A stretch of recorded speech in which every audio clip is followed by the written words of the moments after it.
sayyidina Muhammad sallallahu alaihi wasallam. Wa nakhususun ila mu'allif kitab Asy-Syaikh Salim bin Sumar Al-Hadrami wa Syekh Nawawi Al-Bantani syai'ul ilailana wa lahul Fatihah. A'udzu billahi minasy syaithanir rajim. Bismillahirrahmanirrahim. Alhamdulillahi rabbil alamin. Arrahmanir rahim. Maliki yaumiddin. Iyyaka na'budu wa iyyaka nasta'in. Ihdinas siratal mustaqim. Siratal ladzina an'amta 'alaihim ghairil maghdubi 'alaihim waladdallin. Amin. A'udzu billahi minasy syaithanir rajim. Bismillahirrahmanirrahim. Alhamdulillah. Allahumma sholli ala sayyidina Muhammad wa ala ali sayyidina Muhammad. Allahumma sholli ala sayyidina Muhammad al-Fatih lima ughliq wal khatim lima sabaq nasrul haqq bil haqq wal hadi ila siratikal mustaqim wa ala alihi haqqa qadrihi wa miqdarihi al-azim. Rabbi shrah li sadri wa yassir li amri wahlul 'uqdatam min lisani yafqahu qawli. Subhanaka la ilma lana illa ma 'allamtana innaka antal alimul hakim. Alhamdulillah, malam ini telah memasuki bulan Ramadan atau telah masuk tanggal 1 bulan Ramadan. Berarti besok kita sudah mulai menjalankan ibadah puasa. Ya, semoga selama 1 bulan ini kita saged menjalankan ibadah puasa dengan maksimal. Saged menjalankan ibadah puasa dengan maksimal dan bisa kalau bisa menjalankan full, tidak ada yang bolong-bolong ya, kecuali ibu-ibu. Ibu-ibu kan bolong-bolong di wajar, tapi alasannya karena haid, bukan bolong-bolong alasannya karena malas atau nopo. Kalau ibu-ibu haid, sedang haid malah nggak boleh puasa. Tapi nanti kalau sudah selesai haid, bisa dilunasi di lain waktu. Semakin lebih cepat, semakin lebih baik. Alhamdulillah, selama bulan Ramadan ini kita akan ngaji khusus pasaran seperti koyok ning di pesantren, kayak tradisi yang ada di pesantren. Kita akan ngaos, mungkin kalau kula nanti ngaos kitab Matan Safinah Najah kalih kitab Al-Minhah Al-Khairiyah. Mugi-mugi mawon ini kan kitabnya kitab kecil. Semoga saja nanti bisa khatam pas Ramadan selesai. Nanti kalau khatam kita mengadakan tasyakuran di mushola. Nah, untuk malam ini kita akan ngaji kitab Safinatun Najah. Akan ngaos kitab Safinatun Najah, salah satu kitab yang membahas mengenai babakan ilmu fikih. Untuk membersihkan waktu, langsung kita mulai saja. A'udzubillahi minasyaitonirrajim. Bismillahirrahmanirrahim. Qala al-mu'allif hadzal kitab rahimahullahu ta'ala nafa'ana wa bi ulumi fid dharain. Amin. Bismillahirrahmanirrahim. Sakniki masuk di bab yang awal. Bismillahirrahmanirrahim. Bismillah kelawan nyebut asmane Allah. Bismillahirrahmanirrahim kelawan nyebut asmane Allah. Ar-Rahmani, zat kang maha welas asih ing dalem dunya lan akhirat. Ar-Rahimi, zat kang maha welas asih ing dalem akhirat bloko. Nah, ini seperti pada umumnya di kitab-kitab itu, untuk memulai kitab biasanya diawali dengan membaca Bismillahirrahmanirrahim. Soalnya setiap kebaikan, kalau tidak dimulai dengan membaca basmalah akan mengurangi keberkahan ibadah tadi atau keberkahan hal-hal positif tadi. Kayak kita ini mau ngaji ya, biar tambah berkahnya kita mulai dengan bismillah. Atau jenengan ketika buka puasa, biar tambah berkah puasa kita atau buka puasa kita, ya dimulai dengan bismillah. Segala hal mawon, ketika kita ngaji, ketika kita bekerja, ketika kita belajar, alangkah baiknya kita mulai dengan membaca basmalah. Bismillahirrahmanirrahim ini kan menunjukkan salah satu sifatnya Allah, yaitu Maha Pengasih dan Maha Penyayang. Kalau Ar-Rahmani, ini sifat kasih sayangnya Allah untuk semua umat manusia, baik itu Islam ataupun non-Muslim. Jadi nopo? Yang mendapatkan kasih sayangnya Allah itu tidak hanya umat Islam saja, termasuk juga umat-umat non-Muslim, mereka juga mendapatkan kasih sayangnya Allah Subhanahu wa ta'ala. Buktinya nopo? Buktinya mereka sehat, banyak dari mereka yang nopo? Kaya raya, bahkan mempunyai kekayaan yang lebih. Lah itu menunjukkan sifat kasih sayangnya Allah. Kalau Ar-Rahimi ini merupakan sifat kasih sayangnya Allah untuk umat Islam saja. Jadi besok di akhirat yang akan mendapatkan kasih sayangnya Allah itu adalah umat Islam saja lewat sifat Ar-Rahim. Tapi kalau di dunia semua umat manusia, bahkan hewan, bahkan tumbuhan mendapatkan kasih sayangnya Allah. Alhamdulillahirabbil alamin wa bihi nasta'inu ala umuri dunya waddin. Nah, di sini pengarang kitab Syekh Salim bin Sumer Al-Hadrami memulai kitabnya dengan membaca hamdalah dan meminta tolong kepada Allah dalam segala hal di dunia maupun di akhirat. Kayak kita membaca Fatihah itu, ihdinas shiratal mustaqim, iyyaka na'budu wa iyyaka nasta'in. Zat yang bisa menolong kita itu hanya Allah Subhanahu wa ta'ala. Tidak ada yang bisa mampu memberikan pertolongan yang paling tinggi kecuali Allah Subhanahu wa ta'ala. Kita mungkin bisa minta tolong sesama teman, minta tolong dengan temannya, minta tolong sama konconi, sama orang tua kita. Tapi kalau Allah tidak menghendaki atau Allah tidak menyetujui, maka tidak bisa.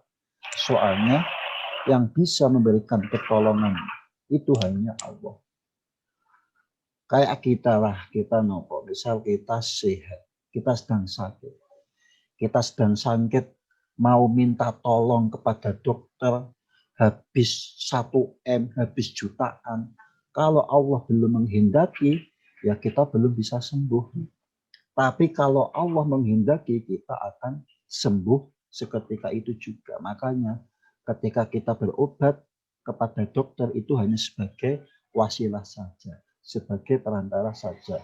Adapun yang hak, yang betul-betul menyembuhkan kita, yang betul-betul mengasih pertolongan kita adalah Allah. Wassallallahu ala sayyidina Muhammad khatamin nabiyyin wa alihi wa sahbihi ajmain. Dan semoga Allah memberikan keselamatan kepada Nabi Muhammad yang menjadi pungkasan Nabi, yang menjadi penutupnya nabi-nabi. Lah ini di sini juga nopo dimulai dengan membaca sholawat kepada Kanjeng Nabi. Memang nopo nggih. Kalau kita meminta tolong atau meminta doa, hal yang nopo nggih, salah satu hal yang kita lakukan juga itu dengan membaca sholawat. Nopo kalau kita berdoa seyogyanya kita awali dengan membaca sholawat. Ibaratnya ngeten, kita kan mau doa kepada Allah. Doa kita itu masih nopo, masih berhenti di langit, masih macet di langit, masih mandek di langit. Nah, supaya bisa naik lagi sampai kepada Allah, ya kita membaca sholawat. Sholawat inilah yang akan menyebabkan doa kita sampai kepada Allah. Bahkan napa nggih, sholawat satu yang kita baca akan dibalas oleh Allah sebanyak 10 kali. Mbah niku napa nanti wujudnya berupa pahala ataupun berupa kenikmatan-kenikmatan yang kita dapatkan. Nikmat yang sering kita dapatkan tapi sering kita lupakan adalah kesehatan. Kita kan sering mendapatkan kesehatan tiap detiknya, tapi kita kadang malah mboten sadar, nggih kan? Kita mboten sadar ternyata kita ini mendapatkan kenikmatan yang sangat besar, kesehatan. Bayangke mawon kalau kula jenengan nggak sehat, nanti bisa nopo? Bisa dibawa rumah sakit, mau makan nggak enak, mau makan makanan yang enak, tidak akan terasa enak di mulut kita. Malah nanti membuat orang lain membuat nopo? Keluarga kita, teman-teman kita menjadi repot. Maka ketika kita mendapatkan kesehatan, kita wajib bersyukur. Karena kesehatan itu nikmat yang kita dapatkan tapi sering kita lupakan. Termasuk kula juga ini. Nah, makanya nopo tadi kembali lagi ke sini. Salah satu kewajiban kita sebagai umatnya Kanjeng Nabi yaitu membaca sholawat kepada Kanjeng Nabi. Dan juga kepada keluarganya Nabi dan juga sahabatnya Nabi semuanya. Termasuk nopo, termasuk keluarganya Nabi, termasuk keturunannya Nabi. Makanya nopo kalau kita membaca sholawat, kalau bisa ditambahi Allahumma sholli ala Sayyidina Muhammad. Tambahi wa ala ali Sayyidina Muhammad. Jadi tidak berhenti di Muhammad saja, tapi ditambahi wa ala ali Sayyidina Muhammad. Dan juga kepada keluarganya Nabi. Soalnya nopo? Ada sebagian ulama yang mengatakan bahwa kita ini awak dhewe iki umat Kanjeng Nabi termasuk keluarganya Kanjeng Nabi. Ada ulama yang berpendapat bahwa umat Islam atau kita ini termasuk keluarganya Kanjeng Nabi. Makanya kalau kita membaca sholawat tambahi wa ala ali sayyidina Muhammad. Wassobihi dan juga kepada sahabatnya Kanjeng Nabi. Kepada sahabat yang ikut berjuang dalam menyebarkan Islam di masa Kanjeng Nabi Muhammad. Yang ditamakan sahabat itu yaitu mereka yang Islam dan juga pernah jumpa dengan Kanjeng Nabi. Mereka sing iman kepada Nabi dan juga jumpa kepada Nabi. Jumpa kepada Nabi saja nggak cukup. Kayak Abu Jahal. Abu Jahal itu sering ketemu Nabi, sering jumpa dengan Nabi. Tapi itu tidak cukup. Soalnya wajib iman juga. Iman saja nggak cukup. Harus ketemu dengan Kanjeng Nabi. Lah itu yang dinamakan sahabat. Dan semua sahabat itu didoakan dalam paham kita, paham asmaja. Kita tidak memilih sahabat ini, tapi semua sahabat kita akui sebagai sahabatnya Kanjeng Nabi dan juga kita doakan. Wala haula wala quwata illa billahil aliyil azim. Tidak ada daya menghindari maksiat dan juga melakukan ibadah kecuali dengan kehendaknya Allah. Nah ini kita bisa menghindari dosa. Tidak lain, tidak bukan itu juga kehendak Allah. Napa nggih? Awak dewi bisa menjauhi zina, bisa menjauhi maksiat itu semata-mata bukan apa? Bukan kemampuan kita, tapi semuanya itu juga izinnya Allah. Kalau Allah nggak menghendaki, ya nggak bakalan kita bisa menjauh dari maksiat. Kayak Fir'aun itu nopo. Fir'aun itu sebetulnya ketika mau meninggal, dia mau iman kepada Kanjeng Nabi. Tetapi karena Allah tidak berkehendak, ya nggak bisa. Soalnya kita bisa menghindari maksiat ini juga atas bantuannya Allah. Makanya nopo nggih, jangan pernah kita sombong ketika kita bisa menjauhi maksiat. Karena semuanya itu juga atas bantuannya Allah Subhanahu wa taala. Begitu juga ketika kita melakukan ibadah, kita ini juga dibantu oleh Allah. Kayak jenengan niki lah. Jenengan bisa ikut ngaji malam ini juga atas bantuannya Allah, atas hidayahnya Allah. Kan lebih enak daripada ngaji, mending tidur atau mending makan-makan, enggak kan? Daripada jenengan ngaji online, luwih enak film, luwih enak tidur, luwih enak ngobrol-ngobrol atau makan-makan. Tapi karena kula jenengan mendapatkan hidayahnya Allah, mendapatkan pertolongannya Allah, jadi bisa ikut ngaji, bisa ikut ibadah. Makanya kayak tadi, kita ini sebenarnya makhluk yang lemah. Makhluk yang lemah. Kita ini bisa ibadah, bisa menjauhi maksiat juga atas pertolongan atau atas bantuannya Allah Subhanahu wa taala. Makanya jangan pernah kita sombong ketika kita bisa melakukan ibadah. Kita bukan sombong tapi bersyukur, ya Allah. Terima kasih saya ini sudah dimudahkan oleh jenengan untuk ibadah. Jangan sombong, wah aku iki ibadahnya bisa akeh, ibadahnya bisa banyak. Jangan seperti itu. Tapi kita bersyukur dimudahkan oleh Allah untuk menjalankan ibadah-ibadahnya. Masih diberikan hidayah oleh Allah untuk mau menuntut ilmu, untuk mau ngaji. Lah itu nek boten hidayahnya Allah itu boten sakit. Kalau jenengan itu sakit ngaji ya memang karena hidayahnya Allah, dapat hidayahnya Allah Subhanahu wa ta'ala. Faslun fi arkanul islami khamsatun. Saat ini masuk pasal baru menjelaskan rukun Islam. Nah, ini menjelaskan mengenai rukun-rukun Islam atau hal-hal yang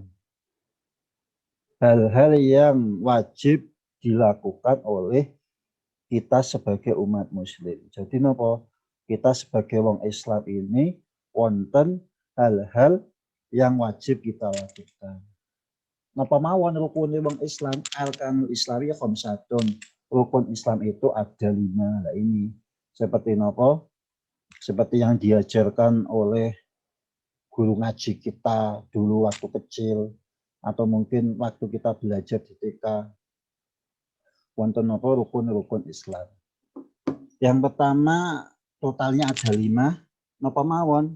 Yang pertama syahadatu alla ilaha illallah wa anna muhammadar rasulullah. Yang pertama yaitu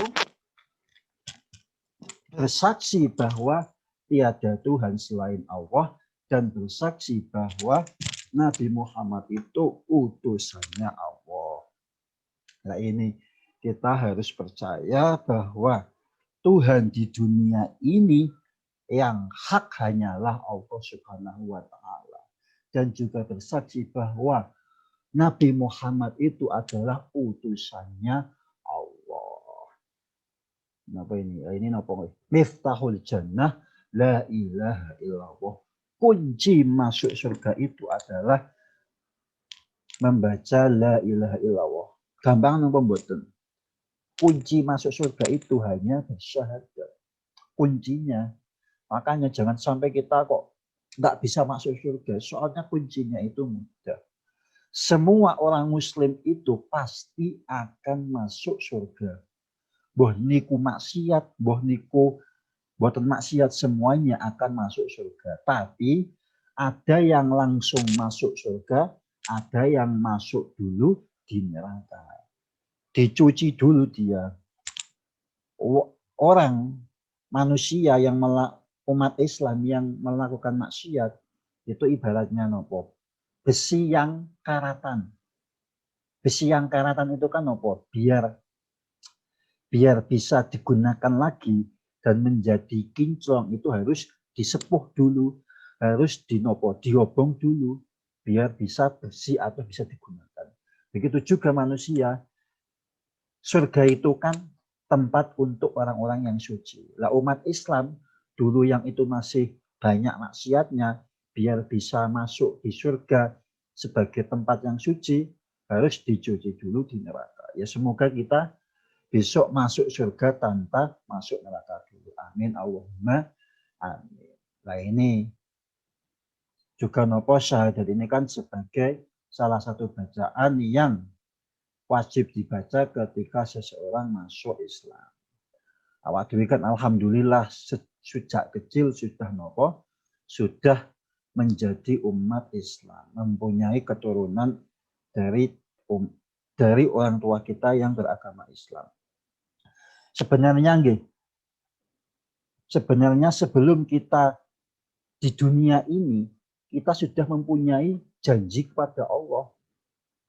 Ketika kita masih di alam roh, sebetulnya kita ini janji kepada Allah bahwa besok kita akan menjadi umat Islam yang percaya Allah ketika belum lahir. Tetapi kan apa? Pada prosesnya nanti ya tergantung siapa orang tua kita. Makanya kita harus berdoa juga semoga keturunan kita menjadi umat Islam, menjadi anak yang soleh-soleh. Wa iqamus sholati lan jumenengake sholat. Nah ini yang kedua, rukun Islam adalah menjalankan sholat. Nah sholat ini kan termasuk nopo. Sholat adalah amalan yang pertama kali akan dihisab besok di yaumil qiyamah. Jadi ibadah-ibadah kita ini semuanya tidak akan dihisab dulu sebelum sholat kita dihisab. Dan sholat ini sebagai nopo utama-utamanya ibadah badaniyah. Makanya nopo nggih, sebisa mungkin sholat kita 5 kali dalam sehari kita jaga. Kita targetnya nggak usah muluk-muluk sholat duha, sholat tahajud, minimal sholat 5 waktu kita jaga dulu. Kita jaga dulu sholat 5 waktu kita. Kalau mungkin ada yang masih abot, masih keberatan 5 kali, bisanya baru 1 kali, 2 kali ya ditambahi. Yang bisanya 3 kali ditambahi 4 kali. Kalau yang bisanya 4 kali, usaha ditambahi 5 kali. Kemudian wa ita'u zakati lan awal zakat. Ini kewajiban kita yang ketiga sebagai umat Islam adalah menunaikan zakat. Lah zakat ini dilakukan setahun sekali, cuma setahun sekali loh. Atau yang dinamakan dengan zakat fitrah. Itu kalau yang wajib. Atau kalau mungkin yang sudah mempunyai harta yang lebih, ada juga kewajiban zakat mal. Kalau zakat fitrah ini yang nopo, yang akan kita lakukan di bulan Ramadan ini. Jadi kan zakat fitrah itu wajib bagi semua umat muslim. Boh niku masih bayi ataupun sudah tua. Semuanya wajib bayar zakat fitrah. Kalau bayi ya yang menjadi tanggungan itu ya orang tuanya. Misal kita punya anak masih kecil. Lah kita yang sebagai orang tua yang bayari zakat. Anak kecil kan belum kerja, jadi belum bisa zakat, belum mampu zakat. Kalau kita punya anak, kita yang nalangi, kita yang membayarkan zakatnya. Nah, zakat fitrah ini bisa dilakukan selama bulan Ramadan. Mulai malam ini, mulai tanggal 1 sampai sebelum melakukan sholat id ini, kita wajib membayar zakat mulai hari ini, mulai tanggal 1 sampai sebelum melakukan sholat id. Ini wajib kita untuk membayar zakat. Jenengan bebas mau tanggal pinten di bulan puasa silahkan. Pokoknya sebelum sholat id kita sudah membayar zakat. Puasa Ramadan dan puasa Ramadan, nah ini puasa Ramadan juga. Lah sekarang ini kita kan sedang masuk di bulan Ramadan. Makanya besok wajib menunaikan puasa 1 bulan.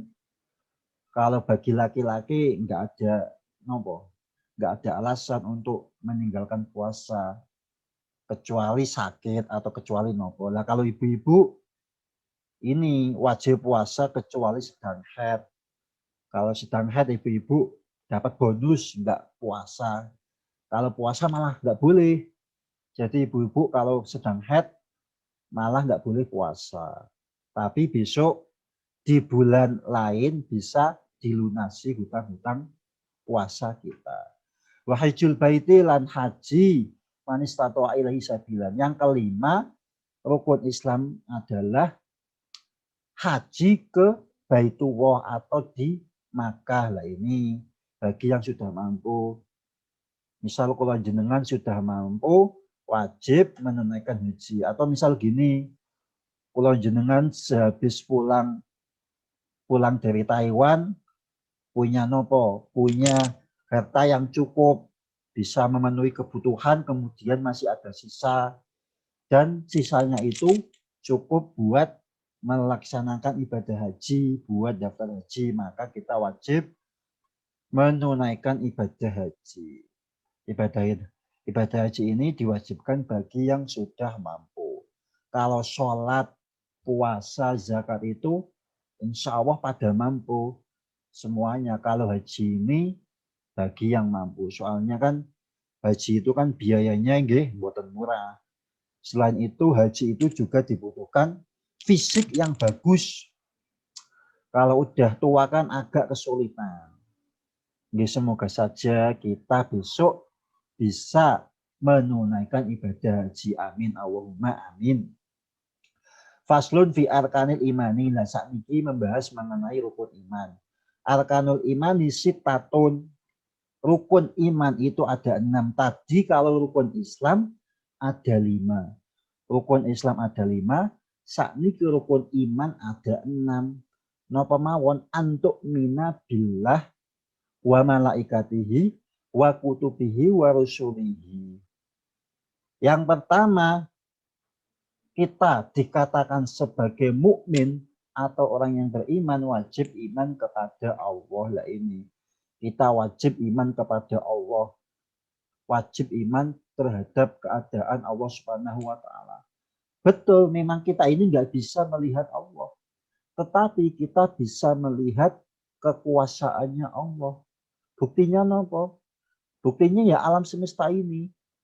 Kok bisa bumi yang bentuknya bulat bisa bisa diduduki oleh umat manusia.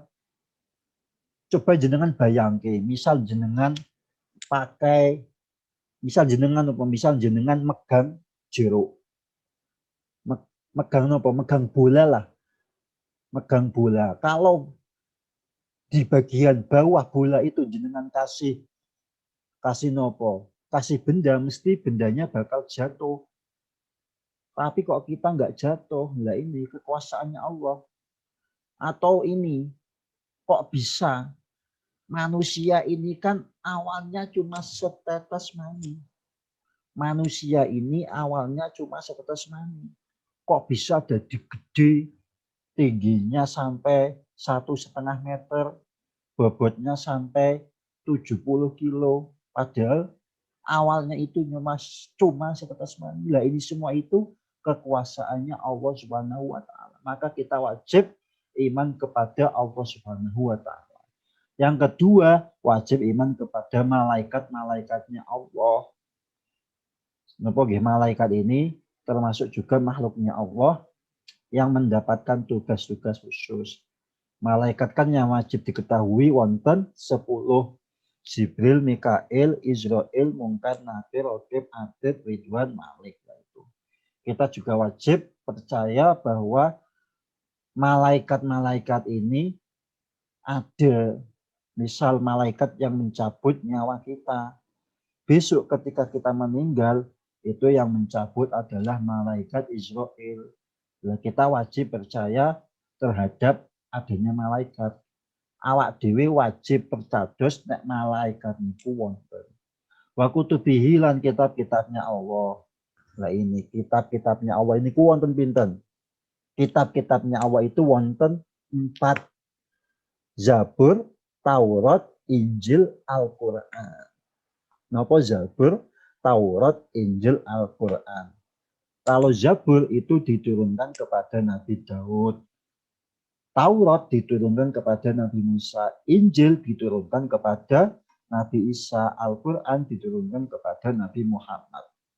Nah, dari semua kitab-kitabnya Allah, yang paling sempurna itu adalah kitab Al-Qur'an.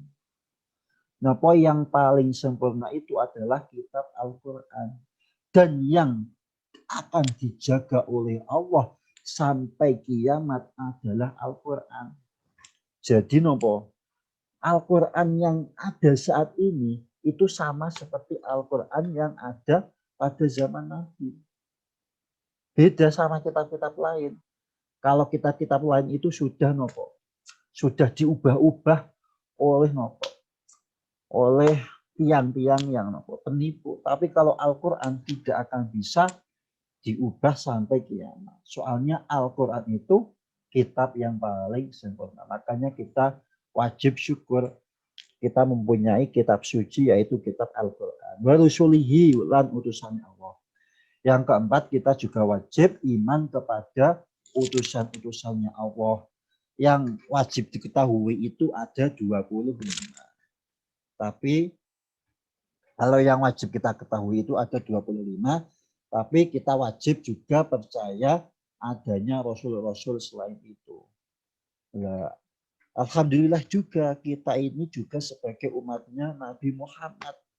Nabi Muhammad itu adalah pemimpinnya para rasul. Nabi Muhammad itu adalah utamanya utusannya Allah. Jadi kita syukurlah mendapatkan umatnya Nabi Muhammad. Wabil yaumil akhiri lan iman kepada hari akhir. Kita wajib percaya bahwa besok akan terjadi hari kiamat. Hari kiamat itu pasti akan terjadi. Tapi kapan terjadinya tidak ada yang tahu. Hanya Allah yang tahu. Dunia ini pasti akan ada musnahnya. Ya, semoga saja kita nggak mengalami yang namanya hari kiamat. Tapi kita wajib percaya bahwa kiamat itu pasti ada. Dan yang tahu itu hanya Allah Subhanahu wa Ta'ala. Kemudian sakniki rukun iman yang keenam atau yang terakhir, wabil qadri khairihi wa syarrihi minallahi ta'ala. Yang keenam, kita wajib percaya terhadap takdir atau keputusannya Allah, baik itu baik maupun tidak baik. Lah ini semua yang ada di dunia ini atas kehendaknya Allah.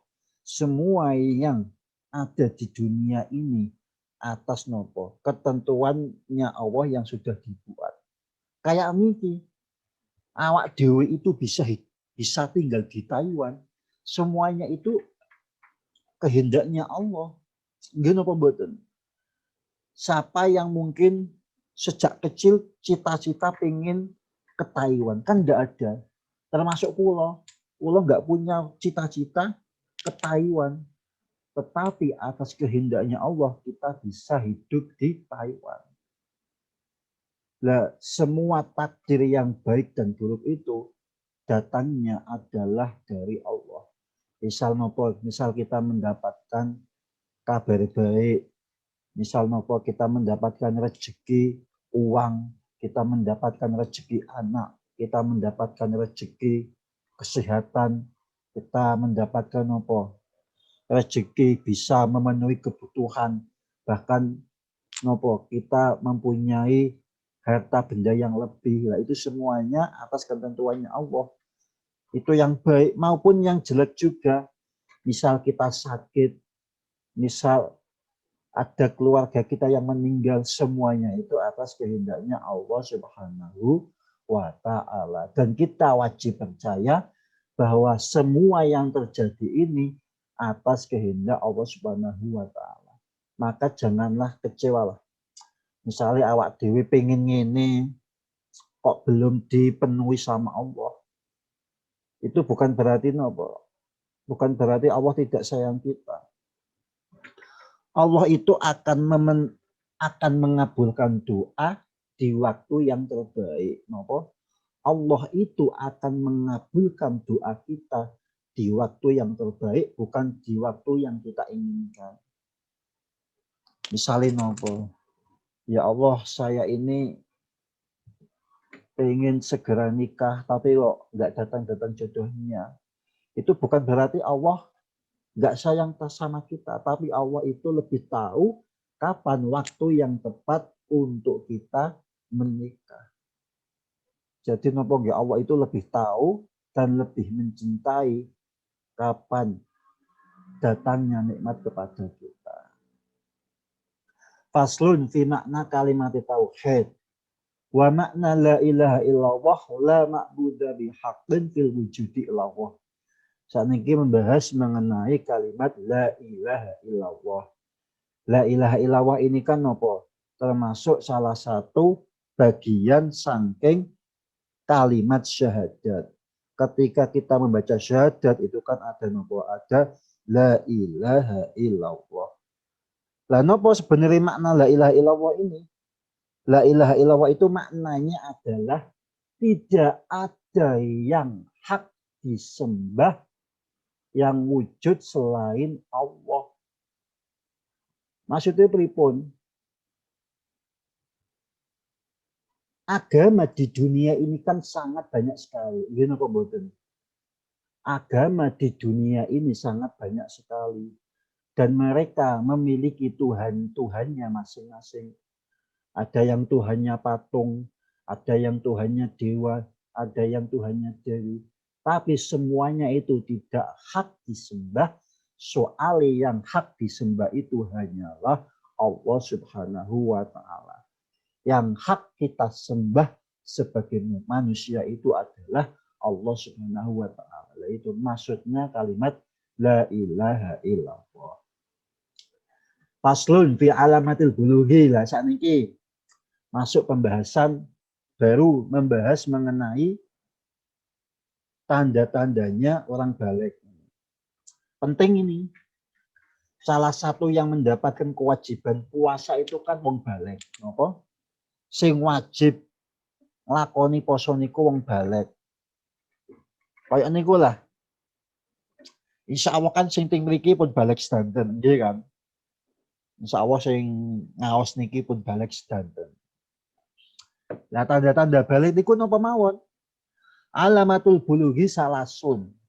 Tanda-tanda kita sudah dikatakan balik atau kita sudah mencapai usia balik itu ada 3. Napa mawon? Tamamu khamsa asrota sanatan bidzakari wal unsa. Ini tanda kita dikatakan balik itu ada 3. Yang pertama adalah sudah mencapai usia 15 tahun bagi wanita maupun laki-laki. Lah ini.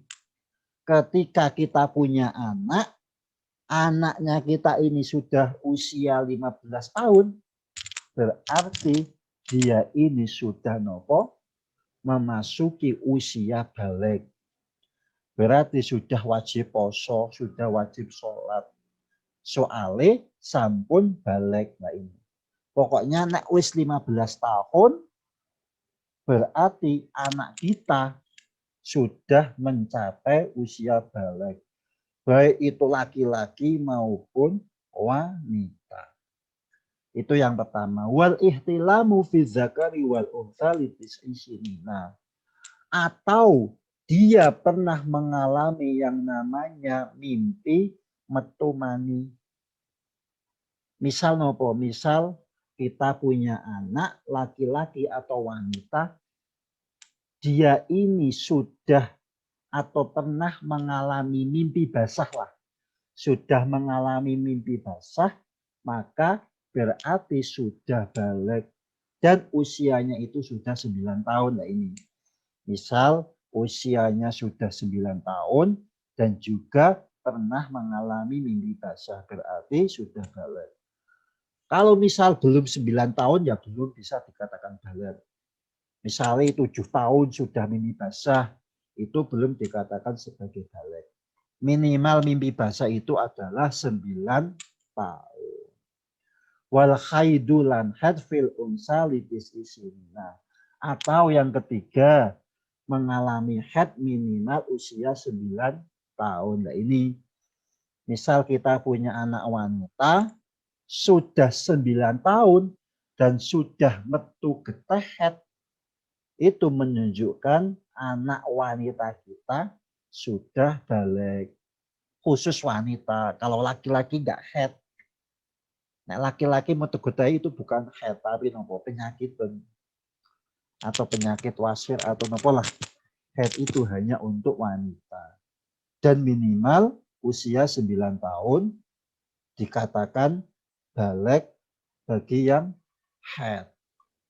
Faslun syurutu izail hajri fil istinja. Lah ini saat ini masuk pembahasan lain mengenai tata cara atau syarat-syarat kita istinja atau cebok. Lah ini penting. Kita kan mesti tiap hari mengalami yang namanya istinja atau cebok. Nggih napa mboten? Kita kan mestilah setiap hari kencing atau BAB. Lah itu ada tata caranya. Ada mboten sembarangan, ada tata caranya. Nah pemawon ayakuna bisa lasati hajarin. Yang pertama, tapi ini saat ini bahas menggunakan batu nggih. Sesuci tapi menggunakan batu. Kalau kita menggunakan batu, minimal batunya itu ada 3. Ya, misalnya kita sedang jalan-jalan di hutan atau jalan-jalan di sawah, kebetulan nggak ada air, adanya cuma batu. Lah kita sedang kebelet atau sedang kebelet kencing atau kebelet BAB. Lah kita nanti ceboknya bisa menggunakan batu. Minimal batunya itu 3. Atau bisa juga menggunakan 1 batu. Tapi nopo? Nanti itu dibagi bagian atas, bagian bawah, bagian samping. Harus nopo? Yang sudah digunakan untuk istinja nggak boleh digunakan lagi. Kalau batu kecil minimal 3. Kalau batu gede bisa 1. Wa an yunkiya al mahala. Yang pertama tentu batunya itu bisa menghilangkan najis kita. Batu yang kita gunakan untuk istinja atau cebok wajib bisa menghilangkan najis kita. Wa ala yajifa an najasu. Dan najisnya itu belum kering atau masih basah. Kalau kita menggunakan batu sebagai alat istinja itu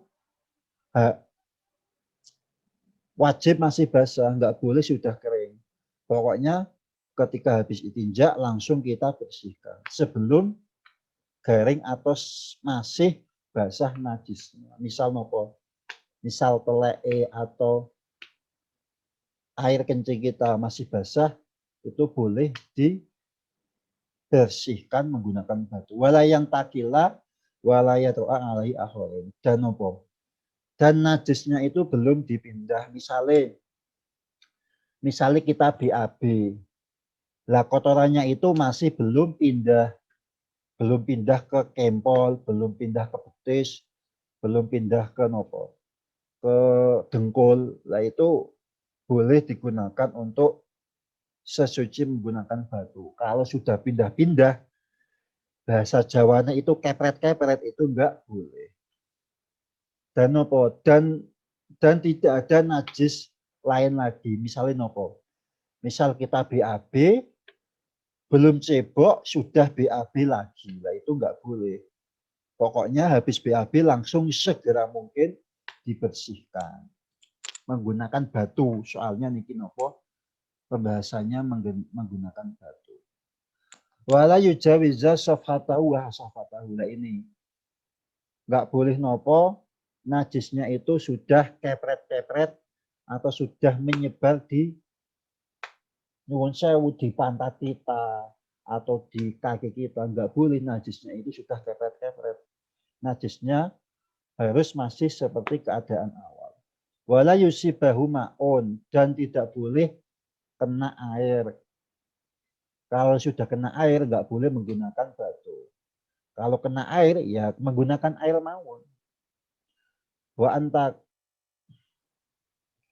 antakuna al-ahjaru tohiratan. Nah ini batu yang digunakan tentu batu yang suci, enggak boleh batu yang najis. Nah terus gini, kita kan hidup di Taiwan. Di Taiwan itu kan apa? Kebanyakan toilet itu menggunakan tisu, tidak menggunakan air. Gini apa mboten? Lalu bagaimana? Apakah boleh nopo istinja atau coba menggunakan tisu? Kalau tisunya niku tisu kering, boleh lah ini. Tisu itu bisa seperti batu. Jadi nopo? Misal kita sedang ke toilet di WC umum Taiwan, kita istinja atau ceboknya pakai tisu, itu boleh. Boleh nopo kita istinja dengan tisu. Yang penting najisnya itu bisa hilang. Bisa hilang dan bisa bersih. Wajib betul-betul nopo tisunya itu bisa menghilangkan semua najis tadi. Jadi nggak masalah misalnya kita cebok atau istinja menggunakan tisu. Faslun fi furudil wudu'i. Furudul wudu'i sitatun. Nah, saat ini membahas mengenai fardunya wudu. Nah ini ketika kita mau sholat kan kita mesti melakukan yang namanya wudu. Nah wudu itu ada tata caranya, nggak sembarangan. Ada tata caranya kita melakukan wudu. Wudu itu fardunya ada 6. Wonten pinten? Fardunya wudu itu ada 6. Napa mawon al awalu an-niyatu. Yang paling awal adalah niat lah ini. Kita ketika wudu supaya sah wudunya wajib niat. Kapan niatnya? Yaitu ketika membasuh wajah kita. Niatnya pripun nawaitul wudu'a lirafil hadasil asghari. Saya niat wudu menghilangkan hadas kecil karena Allah Subhanahu wa taala. Nah ini pokoknya semua ibadah dalam Islam itu wajib didahului dengan niat. Kayak sholat, kayak puasa ini kita wajib niat. Lah kenapa wudhu kok butuh niat? Kan kita nggak tahu dia itu wudhunya disebabkan kepanasan atau wudhunya itu betul-betul wudhu untuk ibadah. Kan kita nggak tahu. Bisa jadi wudhunya itu biar tubuhnya segar, biar tubuhnya dingin. Kita kan nggak tahu. Lah biar tahu atau biar wudhunya itu nilainya adalah ibadah, kita niat wudhu. Asani ghusl wajhi, yang kedua adalah membasuh wajah kita. Lah ini wajah kita itu nopo batase dari tempat atau dari batasan rambut kita paling atas sampai ini nopo rahang bawah kita. Jenengan kan nopo di rahang bawah itu kan ada tempat nopo ada tempat gigi tumbuh. Di rahang bawah itu kan ada nopo? Tulang tumbuhnya gigi lah itu. Tulang tumbuhnya gigi bawah itu adalah batasannya wajah. Kalau pinggir itu dari saking cenilan kuping ini. Dari cenilan telinga itu nopo batasan wajah kalau dari pinggir. Dari cenilan kanan sampai cenilan kiri. Asalisu ghuslul yadaini ma'al mirfaqaini. Yang ketiga, fardunya wudhu adalah membasuh kedua tangan sampai sikut lah ini. Kalau wudhu kita nopo usahakan teliti bahwa nopo wudhu kita, air wudhu kita ini sampai sikut bisa nopo bisa membasahi semua tangan dari ujung sampai sikut. Arabiu mashu syai'in min ra'si. Yang keempat adalah membasuh sesuatu yang tumbuh dari kepala kita, yaitu rambut. Kita nopo membasuh sebagian rambut. Nggak harus semuanya, cukup sebagian mawon rambut yang ada di kepala kita. Nah, bagaimana kalau di kepala nggak punya rambut? Ya kira-kira mawon. Kira-kira rambutnya itu biasanya tumbuh di sebelah mana? Nah, itu yang dibasuh.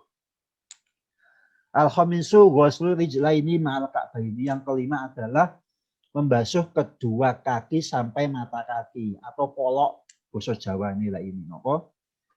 Yang kelima adalah membasuh kaki sampai mata kaki. Ini sampai dan juga nopo sela-sela di jari-jari kaki diperhatikan juga itu. Yang kelima adalah membasuh kaki sampai mata kaki atau polok bahasa Jawa. Asadisu atatibu. Yang keenam adalah tertib lah ini. Harus nopo, harus urut, tidak boleh diselang-seling, tidak boleh diubah-ubah. Urutannya itu harus sesuai dengan aturan. Nggak boleh membasuh kaki, kemudian wajah. Harus wajah, tangan, sebagian kepala, kemudian kaki. Nggak boleh diselang-seling, dibelinjat-belinjat. Harus sesuai dengan urutannya. Atau tertib, tata tertib. Faslun fi niyati wa tartibi. Nah, saat ini membahas mengenai niat. Niat. Nopo itu yang dimaksud dengan niat? An-niyatu qasdu syai'i muqtarinan bi fi'lihi. Yang dimaksud dengan niat adalah melakukan sesuatu dan juga dibarengi dengan sesuatu yang kita lakukan. Contohnya wudhu. Kita kan wudhu. Kapan niatnya wudhu? Niatnya wudhu ya pas kita wudhu. Gitu kan? Kapan kita niat sholat? Niat sholat ya pas kita sholat, yaitu pas takbiratul ihram. Gak boleh misal nopo. Jenengan mau sholat, niatnya itu pas masih jalan kaki. Gak boleh. Gak boleh kita masih jalan kaki. Saya niat sholat. Niatnya sholat itu ya pas kita sedang sholat, yaitu pas takbir. Kalau kita wudhu, niatnya wudhu ya pas kita membasuh wajah. Nggak boleh kita masih jalan sudah niat wudhu. Kecuali puasa. Kalau puasa ada pengecualian ini.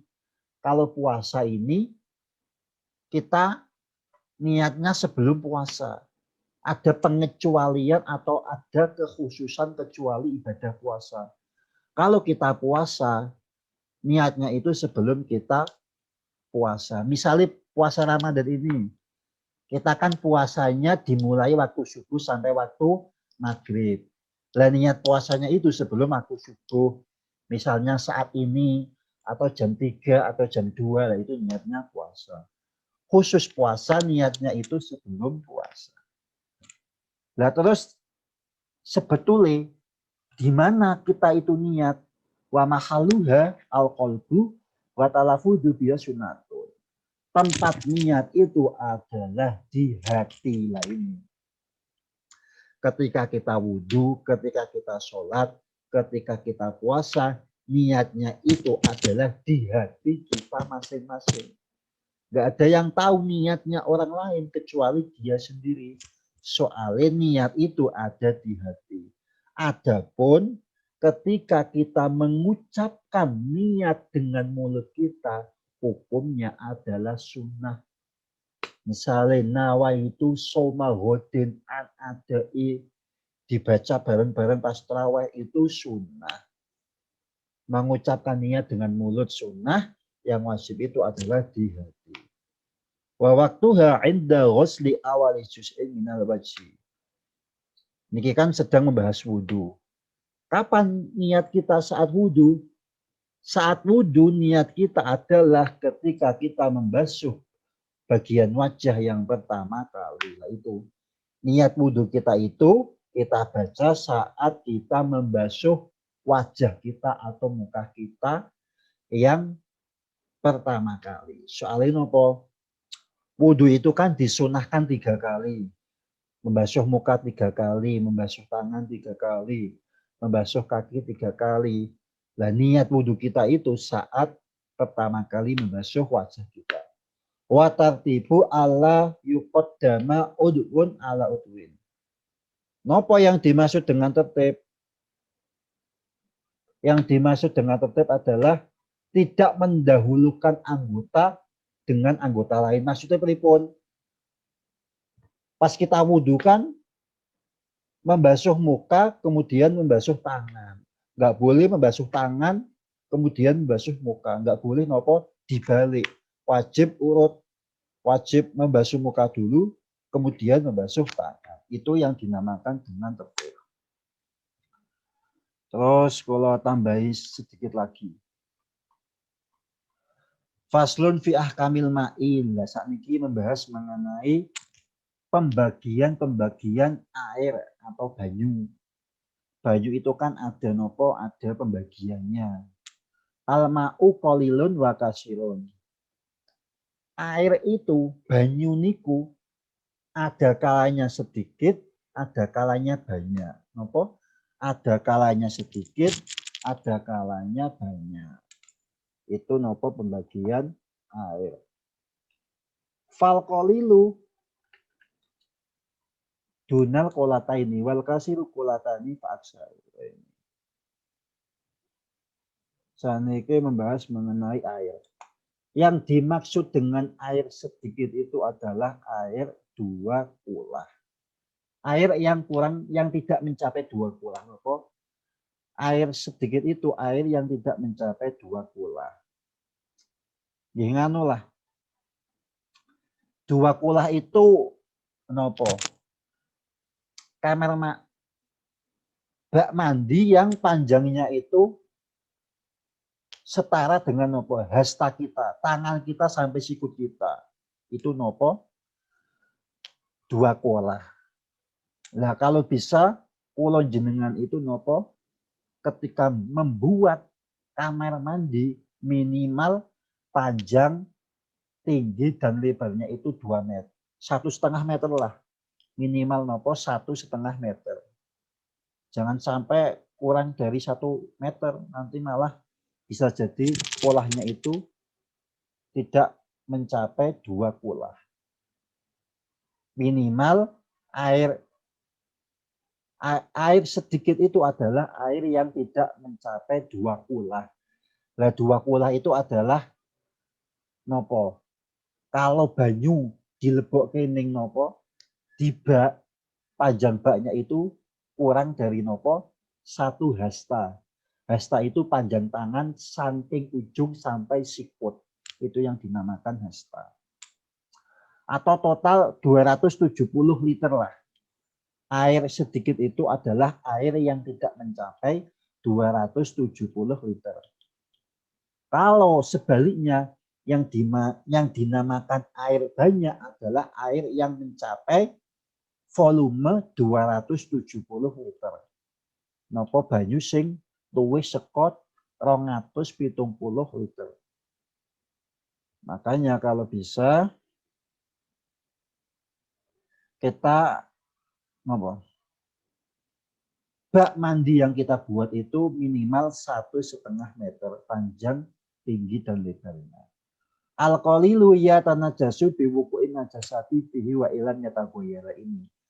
air yang sedikit itu bisa najis ketika ada najis yang jatuh meskipun tidak sampai berubah atau tidak sampai kondisinya itu maleh atau berubah. Misalnya jenengan membawa air di ember. Misalnya ada air di nopo. Digayung lah. Kemudian kecipratan kencing. Kecipratan kencing 1 tetes. Meskipun banyune airnya itu mboten maleh tidak berubah. Airnya menjadi najis. Soalnya kurang dari 2 kula. Pokoknya ketika airnya sedikit, ketika kejatuhan najis akan menjadi najis meskipun tidak berubah. Wal ma'u al kasiru la yatanajjasu illa idza taghayyara ta'muhu aw lanuhu rihuhu. Lah kalau air banyak sebaliknya. Kalau kejatuhan najis tidak menjadi najis. Misalnya di bak mandi kejatuhan nopo? Tai cicak. Kejatuhan tai cicak maka tidak najis soalnya airnya itu banyak kecuali ketika baunya berubah, warnanya berubah atau rasanya berubah. Kalau bau, rasa dan warna berubah maka menjadi najis. Tapi kalau air yang banyak itu kejatuhan najis dan tidak ada sesuatu yang berubah maka tidak menjadi najis. Ini kemauan wallahu a'lam bishawab. Al-Fatihah. A'udzubillahi minasyaitonir rajim. Bismillahirrahmanirrahim. Alhamdulillahirabbil alamin arrahmanir rahim maliki yaumiddin. Iyyaka na'budu wa iyyaka nasta'in ihdinas siratal mustaqim siratal ladzina an'amta 'alaihim ghairil maghdubi 'alaihim waladdallin. Amin. Niki napa mumpung besok kan tanggal 1 Ramadan. Kita niat puasa 1 bulan full juga. Kan ngeten. Puasa Ramadan itu kan wajib niat. Niatnya itu kan kita lakukan di malam hari, kan? Kita lakukan niat di malam hari. Tetapi kan kadang-kadang kita lupa niat. Buat jaga-jaga mawon ketika kita lupa niat puasa supaya puasanya sah, kita niat puasa 1 bulan full. Tapi ini hanya bisa dilakukan di tanggal 1, nggak boleh di tanggal 2. Dengan taklid kepada Imam Malik. Kita kan madhabnya Imam Syafi'i. Kalau madhabnya Imam Syafi'i, 1 puasa itu 1 niat di malam harinya. Tapi kalau Imam Malik bisa niat puasa untuk 1 bulan penuh tapi di tanggal 1. Nah ini kita niat 1 bulan full di malam tanggal 1 ini supaya besok kalau dilalah lupa di malamnya niat puasa supaya puasa kita tetap sah. Monggo ditirukan saya. Bismillahirrahmanirrahim. Nawaitu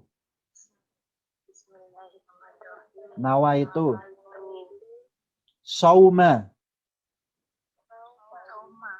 jami'i syahri Ramadhani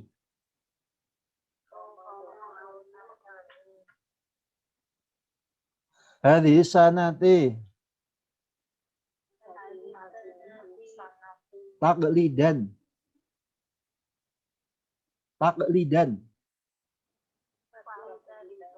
lil Imam Malik fardun lillahi ta'ala. Saya niat puasa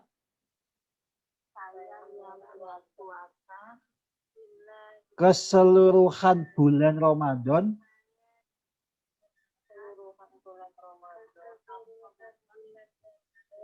tahun ini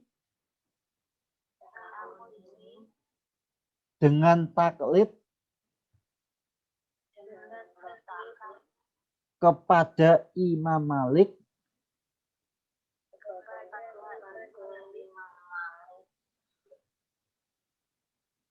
karena menjalankan ibadah fardu